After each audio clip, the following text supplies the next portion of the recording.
Bang, bang, bang! Magandang araw mga kaibigan. Magkapet pandasal muna po tayo. Ito po si Father Nono.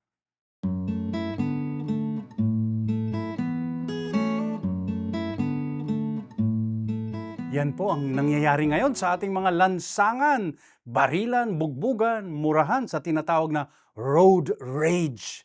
Dahil sa sobrang traffic, mabilis mag-init ang ating mga ulo at ito'y humahantong sa karahasan, violence. Mga normal na tao naman, mababait pa. Pero sa lansangan, parang nagmimistula tayong demonyo. Nawawalan ng pasensya, ng pagtitimpi, ng kontrol sa sarili. Maliit na bagay nagiging sanhi ng pagsambulat ng galit. Ang nakakalungkot lang, pagkatapos ng pagpuyos ng damdamin, nahihimasmasan at nagsisisi sa karasang nagawa.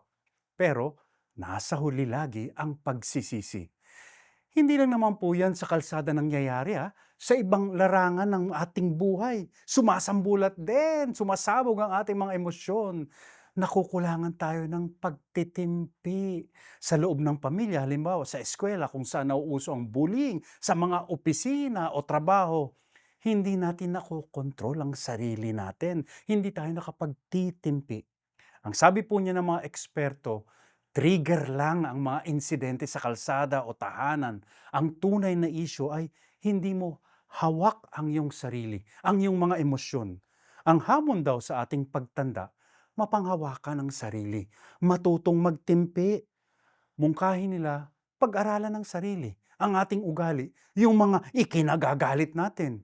Iwasan ang sobrang stress, magpahinga lagi, practice the pause, magsanay sa pananahimik at pagdarasal. Manalangin po tayo. Panginoon, inyong ibinili na tularan ka namin dahil ikaw ay may banayad at mapagkumbabang puso. Turuan niyo po kami. Naway matutunan namin ang ibayong pagtitimpi, pasensya at pag-unawa sa aming sarili at sa aming kapwa. Amen.